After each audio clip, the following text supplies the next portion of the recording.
बड़ी खबर मुंबई से आ रही है, जहां पर एक सोसाइटी के अंदर कोरोना टेस्टिंग का फर्जीवाड़ा सामने आया था।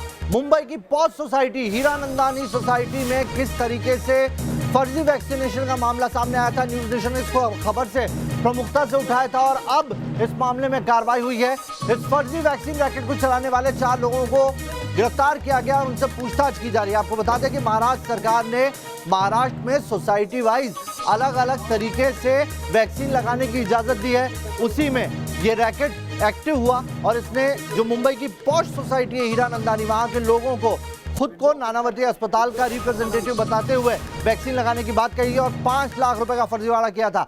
सबसे बड़ी बात सिर्फ पैसा नहीं, यहाँ पर लोगों की जान से खिलवाड़ किया गया। वैक्सीन के नाम पर लोगों को क्या दवा लगाई गई, ये तक खुलासा नहीं हो पाया और अब इस मामले में 4 लोगों को गिरफ्तार किया गया है। 5 लाख का फर्जीवाड़ा हुआ। 3 तस्वीरें हम आपको दिखा रहे, देखिए किस तरीके से 4 आरोपियों को इस बाबत गिरफ्तार किया गया है और ये सब न्यूज नेशन की खबर का असर है। पंकज इस खबर पर ज्यादा जानकारी के साथ जुड़ गए हैं। पंकज, बड़ा फर्जीवाड़ा था, न सिर्फ पैसा बल्कि लोगों की जान से खिलवाड़ और एक पॉश सोसाइटी, पढ़े लिखे लोगों को किस तरीके से बेवकूफ बना रहा था रैकेट। ये सिर्फ हीरानंदानी का मामला है, पता नहीं कितने लोगों को अपने जाल में फंसाया होगा इन्होंने।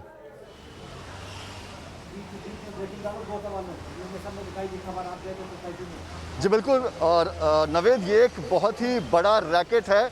4 लोगों को पुलिस ने गिरफ्तार कर लिया है। कांदीवली पुलिस पहले ही दिन से इस मामले की जांच उन्होंने शुरू कर दी। जैसे ही उन्हें इस मामले की शिकायत मिली, उन्होंने जांच शुरू कर दी थी। तमाम जिन अस्पतालों के नाम आ रहे थे उनसे पूछताछ की गई और आखिरकार ये पता चला कि ये चारों लोग जो हैं, उनमें से एक जो शख्स है, जो मेन आरोपी बताया जा रहा है, वो कोकिलाबेन अस्पताल का स्टाफ था। वो खुद को सामने जब इंट्रोड्यूस करता था, वो यही कहता था कि हम इस तरह से कैंप लगाते हैं और सोसाइटीज में जाकर लोगों को वैक्सीन देते हैं। लेकिन अब जो मामला सामने आया है, अब जो पुलिस की जांच आगे बढ़ी है, उससे ये पता चला है कि ये लोग अलग अलग अस्पतालों से वैक्सीन जुगाड़ करते थे। वैक्सीन जो अस्पतालों में वेस्ट दिखाए जाते हैं या फिर दिखाया जाता है कि शीशी फूट गई, ऐसे वैक्सीन जो हैं वो मतलब ये सिर्फ 4 लोगों तक सीमित नहीं है पंकज, ये बड़ा मामला है। इसमें अस्पताल भी इन्वॉल्व है, अस्पताल के स्टाफ भी इन्वॉल्व है। आप बताइए, सबसे पहले आप गए थे उस जगह पर हीरानंदानी लोगों की, जब कोई नहीं सुन रहा था, न्यूज नेशन ने खबर दिखाई थी प्रमुखता से और आपकी खबर का देखिए असर हुआ और आज कार्रवाई की गई है। कैसे वहां के लोग परेशान थे?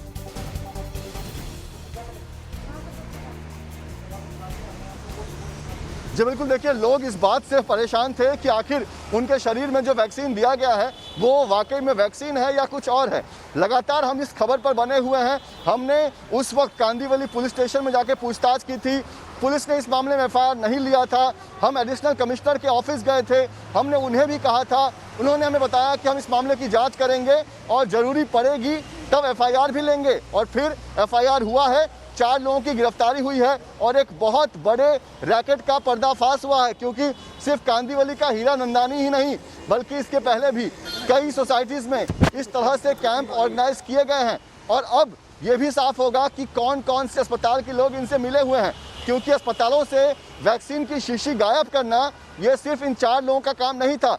कई सारे अस्पताल के जो स्टाफ हैं वो भी इनके साथ इस काम में शामिल थे। लिहाजा पुलिस की जांच में कई बड़े अस्पतालों के स्टाफ भी इस पूरे जांच के घेरे में आ सकते हैं। नवेद, तो न्यूज नेशन की खबर का असर हुआ है। पंकज जी हमारे वो रिपोर्टर थे जो वहां पहुंचे थे, उन लोगों की आवाज उठाई थी और देखिए कैसे पुलिस तक में एफआईआर दर्ज कराई गई और उसके बाद 4 लोगों के खिलाफ ये मामला दर्ज हुआ है। 4 लोगों को गिरफ्तार किया गया। पंकज, फर्जी सर्टिफिकेट भी इन लोगों ने दिए थे। कई सारे अस्पतालों के अलग अलग सर्टिफिकेट सामने आए थे। वो लोग कौन है, क्या उनको भी ट्रस्ट किया जा रहा है?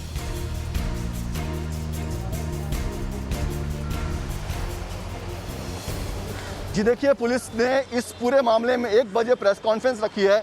आपको बता दें कि सबसे इस पूरे स्कैम का पर्दाफाश ही तब हुआ जब लोगों ने सर्टिफिकेट्स की मांग की। कहा गया था कि ये जो वैक्सीनेशन कैंप लगाया जा रहा है, ये मुंबई के कोकिलाबेन अस्पताल की तरफ से लगाया जा रहा है। 15 दिन बाद जब लोगों को सर्टिफिकेट दिया गया तो सर्टिफिकेट पर नानावती अस्पताल का नाम लिखा था, नेस्को सेंटर का नाम लिखा हुआ था, लाइफलाइन अस्पताल का नाम लिखा गया था। ये वो अस्पताल हैं जिनका इस कैंप से कोई लेना देना नहीं था। इन्होंने अपनी तरफ से एक स्टेटमेंट जारी किया कि हमें इस कैंप को लेकर कोई जानकारी नहीं है। यहाँ तक कि कोकिलाबेन अस्पताल ने भी कहा कि जो शख्स जिसने इस कैंप को ऑर्गेनाइज किया वो हमारा साथी रहा है, वो हमारे साथ काम करता था, लेकिन उसे इस बात की अथॉरिटी नहीं थी कि वो इस तरह का कोई कैंप ऑर्गेनाइज कर सके, लिहाजा हमने उसे टर्मिनेट कर दिया, हमने उसे जी। काम से निकाल दिया है। पुलिस की जांच में यही 4 लोग थे जिनसे लगातार पुलिस पूछताछ कर रही थी। और जैसा कि आपने कहा कि अलग अलग अस्पतालों से वैक्सीन का सर्टिफिकेट मुहैया कराया गया है, जी। तो ये कौन लोग हैं जो इस तरह से पीछे से चलिए, तो एक बड़ी इनकी जांच मदद है कर रहे थे? और ये सब कुछ न्यूज नेशन की खबर का असर है। बहुत बहुत शुक्रिया पंकज आपका तमाम जानकारी के लिए।